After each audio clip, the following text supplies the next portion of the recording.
Hola, muy buenas a todos. Nada, vamos a analizar una semana más las noticias que han ido apareciendo del 3 al 9 de junio de 2024, en este caso, porque las noticias em, son un reflejo muy bueno de problemas gravísimos que están ocurriendo en la sociedad que nos rodea directamente o en el mundo en general, aunque muchas veces no los mencionan directamente. Sin embargo, se puede captar o entender al leerlas cómo los están promoviendo, ya sea ofreciendo soluciones falsas o, o directamente fomentándolos de formas diversas, eso sí, muy bien justificadas en todos los casos. Entonces, la primera noticia es la que me ha parecido más compleja y más digna de analizar de toda la semana, que aparece en El Mundo. Dice, los problemas de salud mental al alza en los centros educativos. 9 de cada 10 profesores los detectan.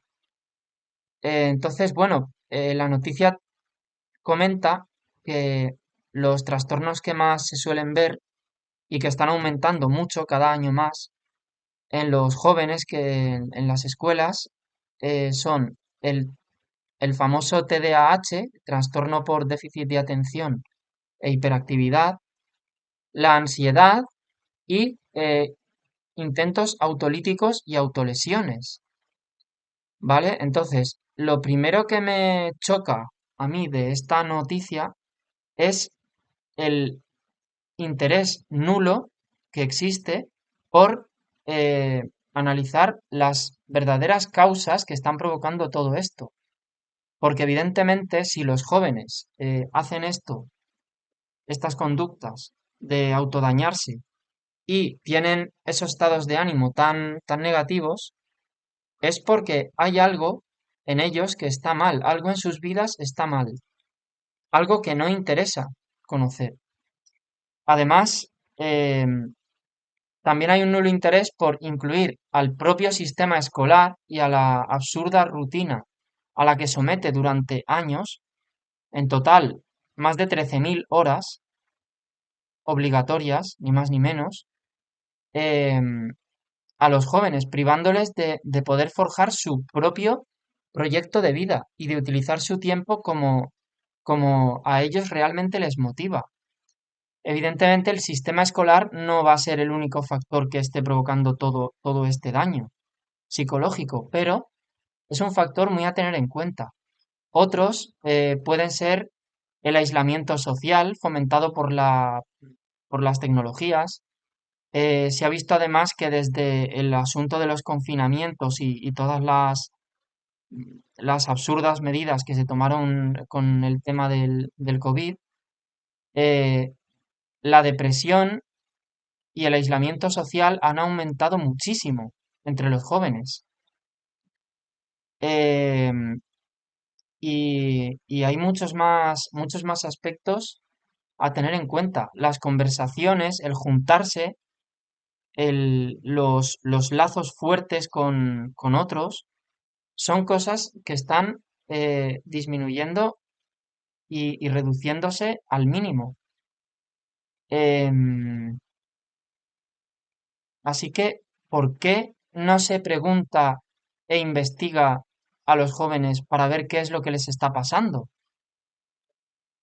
En lugar de eso, la noticia en lo que se centra es en incrementar las medidas de tratamiento, poner enfermeras dentro del sistema escolar, de los colegios e institutos, em, fomentar que los padres contribuyan a esto, informarles y demás, pero cero análisis de las causas.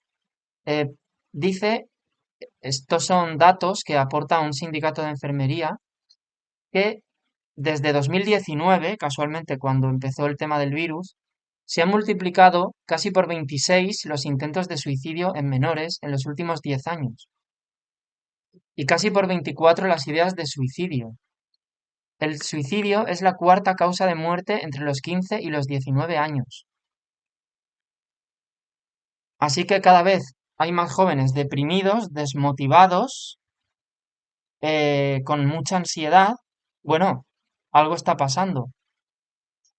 Quiero leeros un comentario de Laura Villaseñor, que es la presidenta de ese sindicato de enfermería, que dice, la mala salud mental, ya sabemos y por desgracia lo estamos viendo todos los días, lo dañina que es para las personas, las sociedades y con un importante coste tanto a nivel personal como a nivel social, pero también económico, porque no olvidemos que los gastos totales de los problemas de salud se estiman en un 4% del PIB de los países de nuestro entorno europeo.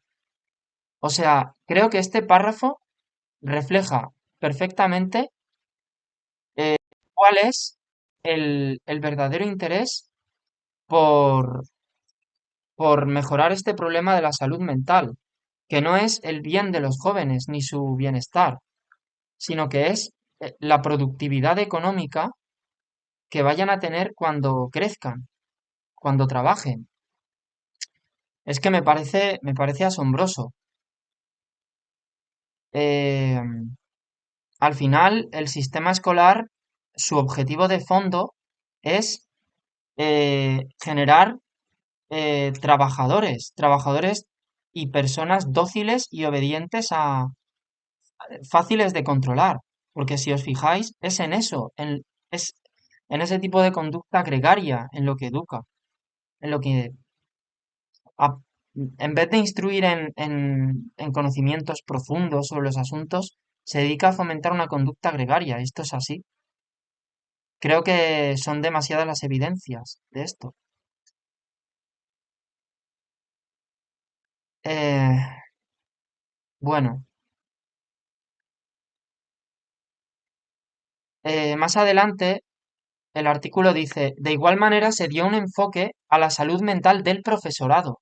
Según los profesionales encuestados, los factores que influyen en que esta salud mental se vea afectada son el exceso de burocracia, problemas de convivencia en el aula y un exceso del número de alumnos. Bueno, pues estos tres problemas se pueden resolver de raíz haciendo que asistir a la escuela no sea obligatorio, es decir, permitiendo lo que se llama el homeschooling en España, algo que ya es legal en Estados Unidos, Reino Unido y otros muchos. Es decir, si se da la opción de enseñar libremente o de acudir voluntariamente a lo que a uno realmente le interesa, todos estos problemas que mencionan los profesores se acaban de un plumazo y su salud mental va a mejorar de manera espectacular. Así que, bueno, esto es algo en lo que debemos pensar. Bueno, la siguiente noticia es del país, dice Hans Kluge, bueno, que este hombre es el director regional de la OMS en Europa, de la Organización Mundial de la Salud. Dice, la próxima pandemia puede estar a la vuelta de la esquina. Hay que estar preparados para gestionar lo inesperado, ¿no? Y a ver, todos sabemos que la OMS no es una organización demasiado fiable, no solo por lo que ha sucedido con el asunto del COVID y todas las mentiras que ha vertido esta organización, sino porque está financiada en un 88%, como ellos reconocen en su web, por entidades privadas y donaciones privadas. Entre ellas, la Fundación Bill y Melinda Gates y la Fundación Rockefeller juegan un papel muy, muy predominante.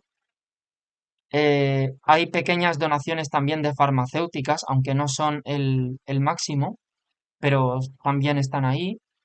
Y hay donaciones de otro tipo de organizaciones que a su vez, porque esto es todo un entramado, a su vez esas organizaciones están controladas por las farmacéuticas, por Bill y Melinda Gates o por Rockefeller. O sea, aquí hay un entramado de supuestas entidades benéficas que en absoluto lo son.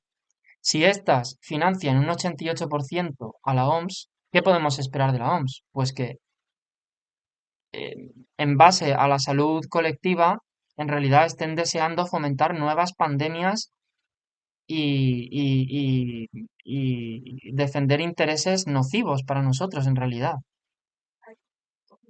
Eh,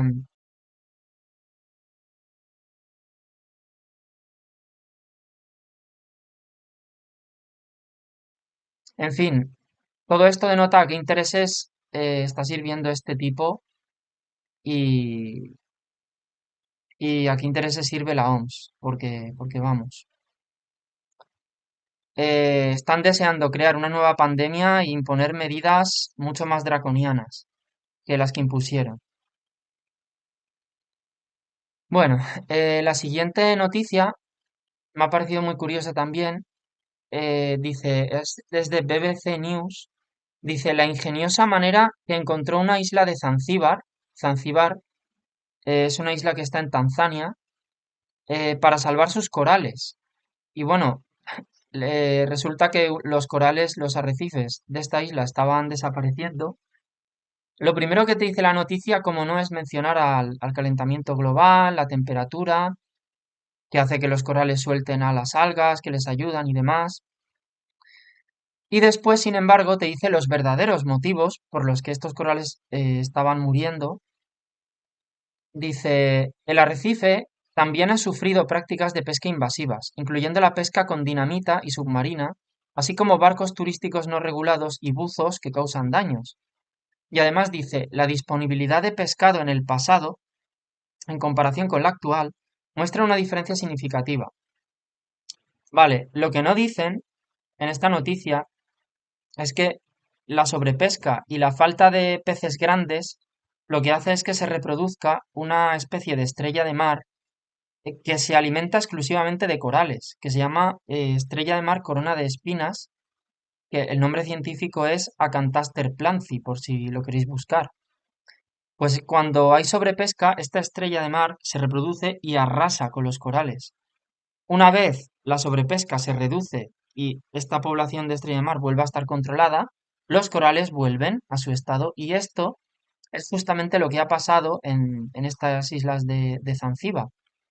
Pues que los habitantes han hecho una iniciativa para sembrar corales, han puesto unas estructuras artificiales, han tomado medidas para reducir lo que estaba causando los daños, o sea, la sobrepesca con métodos agresivos, el turismo excesivo y demás, y los corales pues están rebrotando, se están recuperando.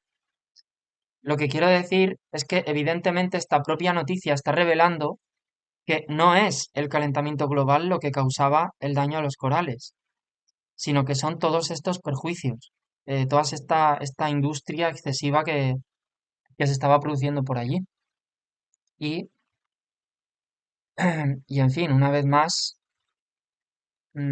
encontramos que el CO2 no es la causa de los males de la naturaleza y que es una mera cortina de humo. La siguiente noticia dice, el precio del aceite de oliva se ha disparado un 113% en 5 años, ¿vale? Y bueno, establecen como causa de esto el calentamiento global, ¿cómo no? Una vez más, y también el tema de la guerra entre Israel y la Franja de Gaza, que está ocurriendo actualmente.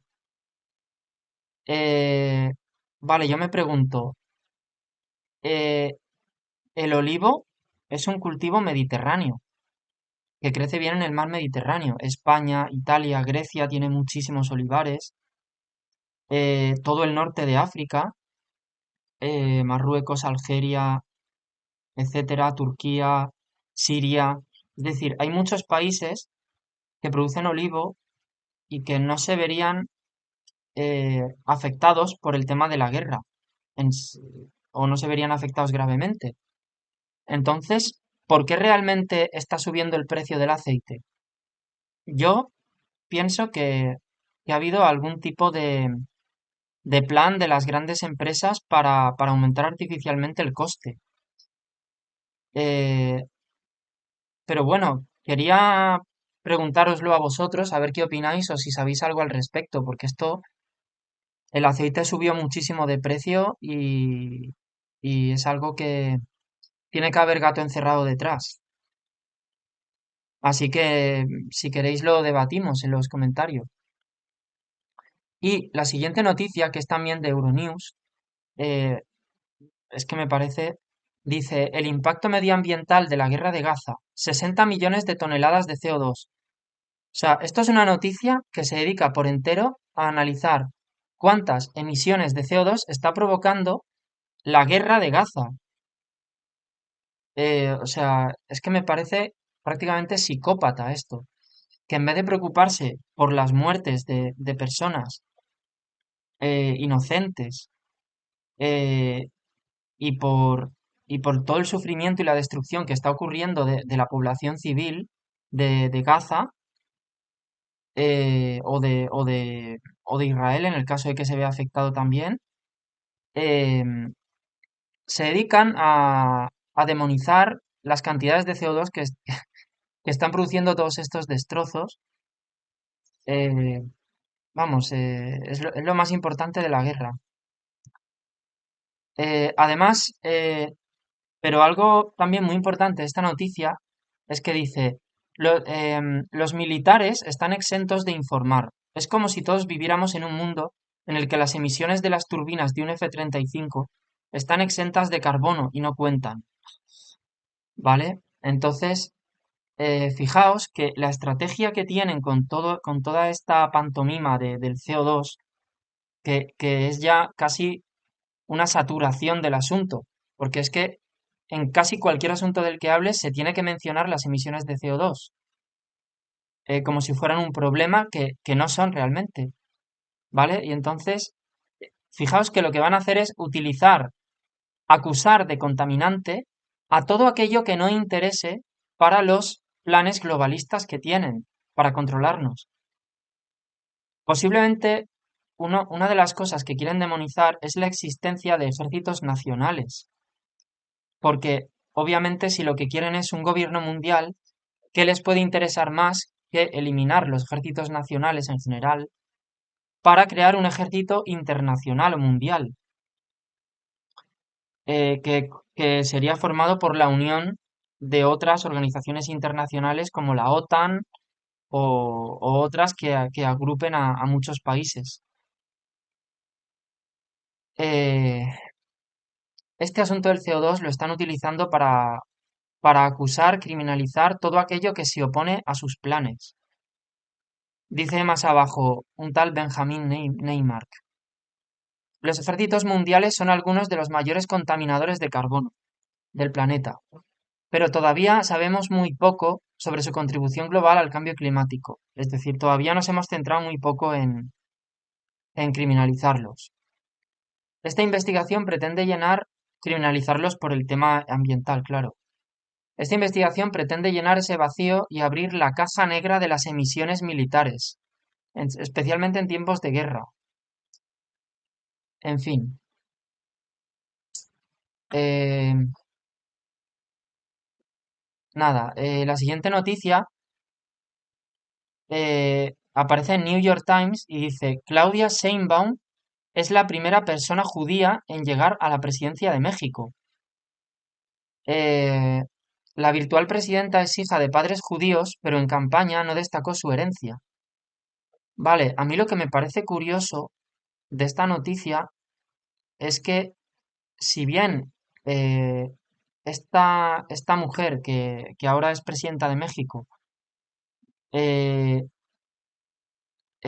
dice, o sea, que en su familia no se ha inculcado demasiado el judaísmo, a pesar de que está orgullosa de la cultura judía y de sus orígenes, yo lo que quiero recalcar es que indudablemente los judíos eh, tienen un poder muy importante en sectores clave de la sociedad, como puede ser las altas finanzas mundiales, bueno, la banca, ya sabemos las grandes familias de banqueros judíos, las grandes corporaciones, de los que si bien no son jefes, pueden ser accionistas, por ejemplo, con BlackRock y otros muchos fondos de inversión similares, eh, tienen mucha influencia en el tema de Hollywood, eh, también en muchos otros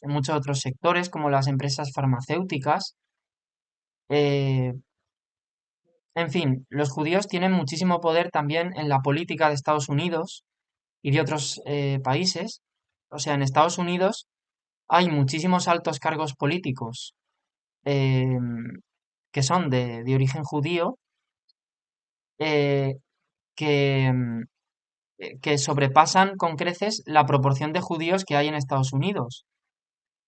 En fin, están, digamos, en muchos lugares clave y evidentemente se apoyan entre ellos. Eso es indudable. Entonces, ¿servirá esta mujer de origen judío a favor de todos esos intereses y de todas esas fundaciones y grandes corporaciones debido a su origen? La verdad es que es curioso preguntárselo.